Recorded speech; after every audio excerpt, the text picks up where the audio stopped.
रमता राम जपो रे प्राणी, अब तो सुन ले राम कहानी।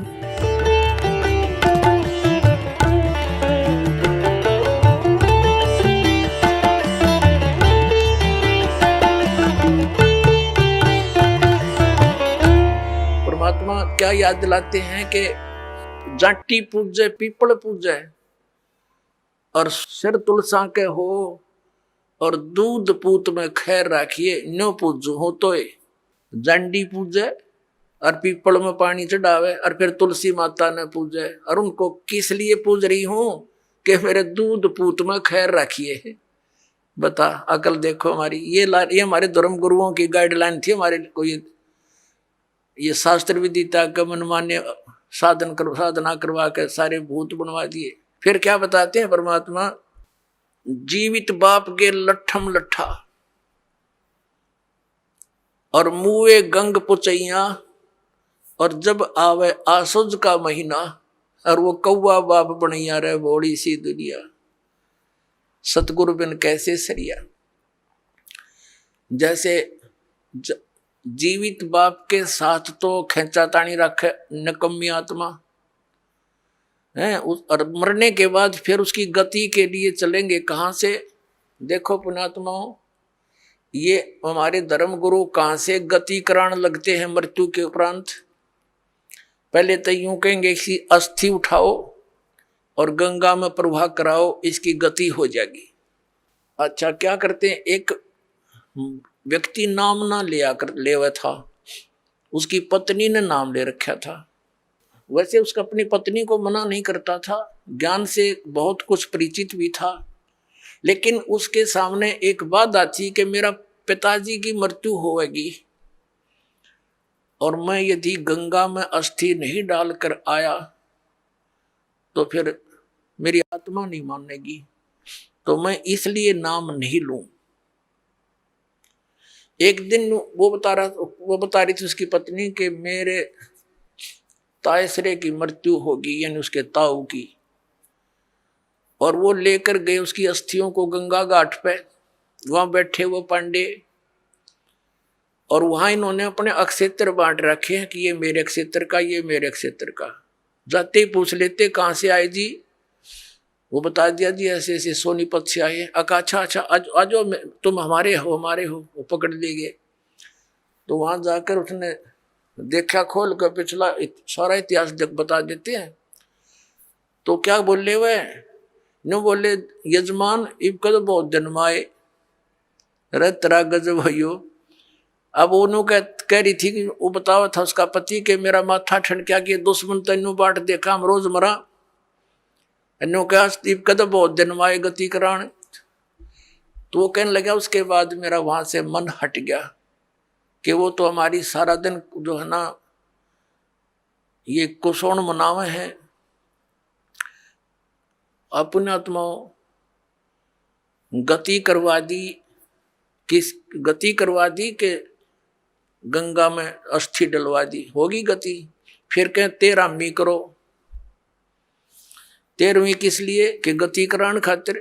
अच्छा वह 13वीं भी कर दी। फिर कहें अब इसके सरहद निकालो।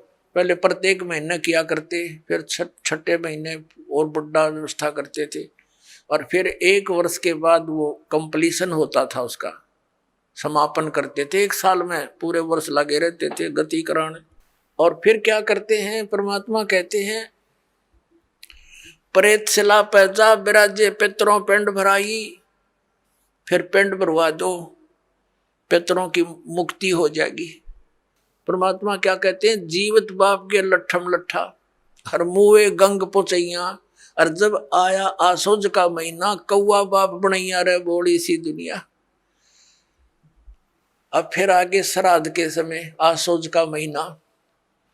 तो जिस तिथि को कोई घर का सदस्य मृत्यु को प्राप्त होता है तो हमारे धर्म गुरु वो तिथि नोट कर लेते हैं। आसोज के महीने में अमावस्या से लेकर पूर्णमासी तक उस किसी भी तिथि को मृत्यु होती है तो उस दिन विशेष कार्यक्रम करते हैं, श्राद्ध निकालते हैं। और सबसे पहले क्या करते हैं, वो बना कर भोजन ऊपर रखते हैं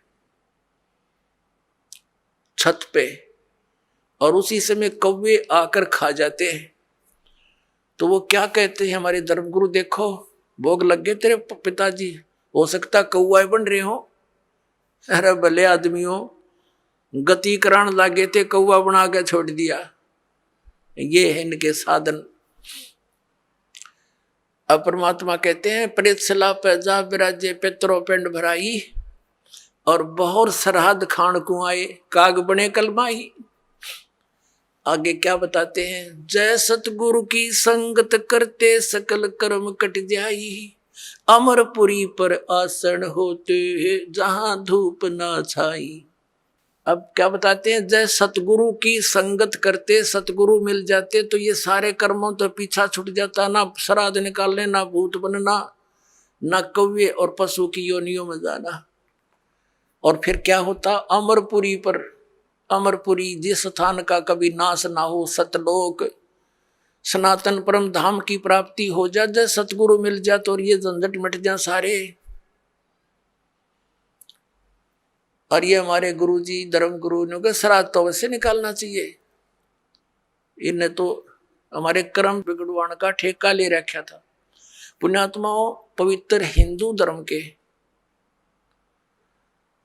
जो सदग्रंथ हैं, पवित्र चारों वेद और पवित्र श्रीमद् भगवत गीता, और पांचवा वेद जो परमात्मा कबीर जी की वाणी जो उनके मुख कमल से बोला गया, उसमें कंप्लीट ज्ञान है, सभी सदग्रंथों का सारांश है। वो तो इनके हाथ नहीं लगा, क्योंकि उन्होंने इन संस्कृत के ज्ञाताओं ने वो तो रिजेक्ट कर रखा था। कबीर साहब की वाणी तो एक अशिक्षित की वाणी है, इस करके वो हमारे पास, हमारे तक नहीं आने दिया। तो इनमें जो पुराण है, ये पुराण क्या चीज है, ये चारों वेद, उन चारों वेदों का सारांश श्रीमद् भगवत गीता। लेकिन श्रीमद् भगवत गीता में कुछ अटकल युद्ध कराने के लिए इस काल भगवान ने लगाई है, वो अलग से दिखाई देती है। और जो वेदों से मेल खाता वो गीता जी का ज्ञान खरा है, बिल्कुल सत्य है, क्योंकि वो वेद ज्ञान गॉड गिवन है, परमात्मा का दिया हुआ है। तो हमने परमात्मा के आदेश का पालन करना है। और पुराण क्या है, ये ब्रह्मा जी द्वारा दिया गया ज्ञान, ब्रह्मा जी से सुना, फिर कुछ अन्य ऋषियों ने किसी और से सुना हुआ ज्ञान, वो सब खिचड़ी बना के पुराण बना दी। अब वेदों में इन श्राद्ध आदि कर्म कांड का निषेध है, और गीता जी में निषेध 9वें अध्याय के 25वें श्लोक में स्पष्ट किया है, भूत पूजने वाले भूत बनेंगे। ये देखिएगा, श्रीमद् भगवत गीता, गीता प्रेस गोरखपुर से प्रकाशित है, जयदयाल गोविंद का इसके अनुवादक है। अध्याय नंबर 9 का ये है, अध्याय नंबर 9 श्रीमद् भगवत गीता, श्लोक नंबर 25। देवताओं को पूजने वाले देवताओं को प्राप्त होंगे, पितरों को पूजने वाले पितरों को प्राप्त होते हैं, और भूतों को पूजने वाले भूतों को प्राप्त होते हैं, और मेरा पूजन करने वाले मुझको ही प्राप्त होते हैं। अब ये श्राद्ध कितना आगे फिर, अब आपको दिखाते हैं झलक पुराणों में क्या लिखा है। एक मार्कंडेय पुराण है। एक रुचि नाम के ब्राह्मण थे, ऋषि, और उसने वेदों को समझा पढ़ा। ये ज्ञानी आत्मा थे कि मनुष्य जीवन केवल मोक्ष प्राप्ति के लिए प्राप्त होता है, इसलिए उसने ना तो विवाह कराया, ब्रह्मचारी पद पर रहते हुए 40 वर्ष की उम्र हो गई थी, और अपना जंगल में वन में रहता था, कोई मकान झोंपड़ी भी नहीं डाल रखी थी। ये सोच करके मोक्ष प्राप्ति करानी है, क्या संग्रह करना है, 2 दिन का जीवन है। अब वो वेदों अनुसार साधना कर रहा था, रुचि ऋषि, और उसके जो पिताजी, दादाजी, परदादाजी, चौथा दादाजी वो मर चुके थे, वह भूत बन रहे थे, और वह भी ऋषि थे, ब्राह्मण थे, उनने भी ये कर्म कांड करे और करवाए थे, तो भूता बनेंगे वह। तो वो चारों दिखाई दिए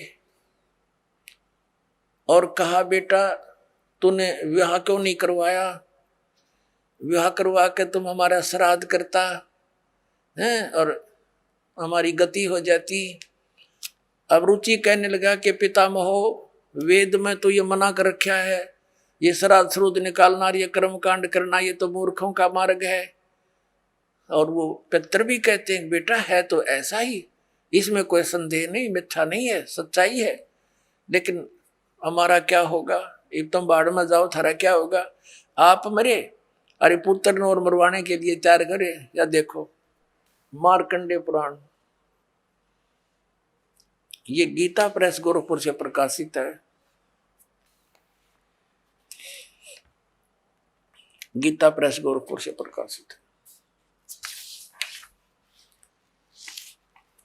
ये गीता प्रेस गोरखपुर से प्रकाशित है। ये 242 पृष्ठ पे संक्षिप्त मार्कंडेय पुराण, रोचे मुनि की उत्पत्ति कथा। मार्कंडेय जी कहते हैं कि ब्राह्मण, पूर्व काल की बात है, प्रजापति रुचि ममता और अहंकार से रहित इस पृथ्वी पर विचरते थे। उन्हें किसी से भय नहीं था, वे बहुत कम सोते थे। उन्होंने न तो अग्नि की स्थापना की थी, न अपने लिए घर ही बना रखा था। वे एक बार भोजन करते और बिना आश्रम के ही रहते थे।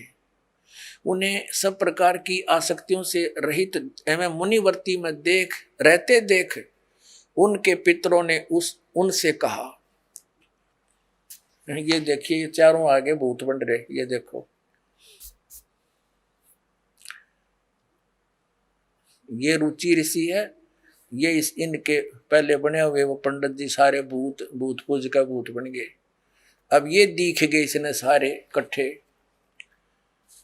पितर बोले बेटा, विवाह स्वर्ग और अपवर्ग का हेतु होने के कारण एक पुण्यमय कार्य है। ये तो इन पितरों के वचन हैं, ये तो पितरों के वचन है जो अपनी सलाह दे रहे हैं। अब देखना, उसे तुमने क्यों नहीं किया।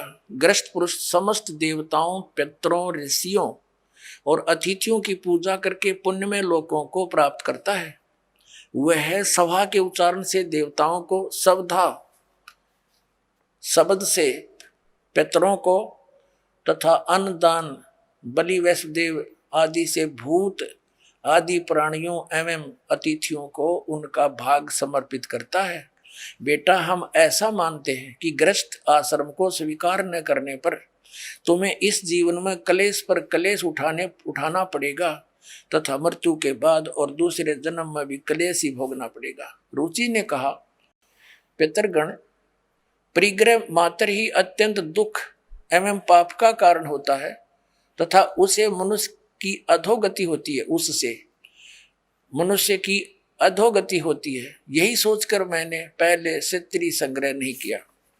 अब यहां देखो, पितर बोले बेटा, जितेंद्रिय होकर आत्मा का प्रक्षालन करना उचित है, किंतु तुम जिस मार्ग पर चल रहे हो वह मोक्ष मार्ग है।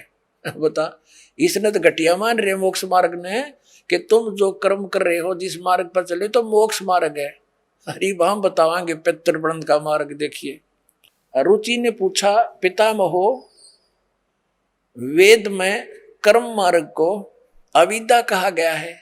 जो तुम सलाह दे रहे हो वो कर्म कांड, श्राद्ध श्रुद्ध निकालना, पितृ पूजना, वो तो मूर्खों की विद्या, अविद्या का है, मूर्खों का सलाह कही है। फिर क्यों आप लोग मुझे उस मार्ग में लगाते हैं। पितर भी कहते हैं, पितर बोले, यह सत्य है कि कर्म को अविद्या ही कहा गया है, इसमें तनिक भी मिथ्या नहीं। फिर थोड़ा शर बच गया, फिर क्या रह गया बता भाई, ये हमारे पुराणों में लिखा है। अब इस बात को पितर भी मानते हैं, आप जो साधना करें तो मोक्ष मार्ग है, और आप फिर उसको सलाह दे रहे हैं भूत पूज, श्राद्ध निकाल, ब्याह करवा, अरे यो नरक मार्ग है। और आप भी मानते हैं कि आप जो मार्ग अपना रहे हो तो मोक्ष मार्ग है। और रुचि कहता है वेद के अंदर तो इसको अविद्या, मूर्खों की साधना बताइए, तो पितर भूत पूजना, श्राद्ध निकालना, और पितर स्वीकार भी कर रहे हैं, कहा ऐसा ही है, इसमें कोई मिथ्या नहीं। फिर ये बकवाद घट रखी, अग्रुम ऐसा कर लो, पितर ऐसा कर देते हैं, पितर पुत्र दे देते हैं, टट्टू दे देते हैं, अपा भूखे मरे, बतावे हम मूर्ख बना रखा है।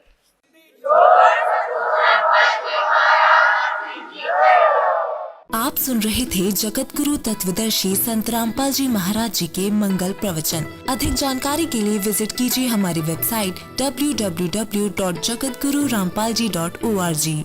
संत रामपाल जी महाराज जी के शुभ आशीर्वाद से पूरे विश्व भर में 500 से भी ज्यादा नाम दीक्षा केंद्र हैं, जिन पर संत रामपाल जी महाराज जी द्वारा ऑनलाइन निशुल्क नाम दीक्षा दी जा रही है। अपने नजदीकी नाम दीक्षा केंद्र का पता करने के लिए संपर्क करें 8222880541।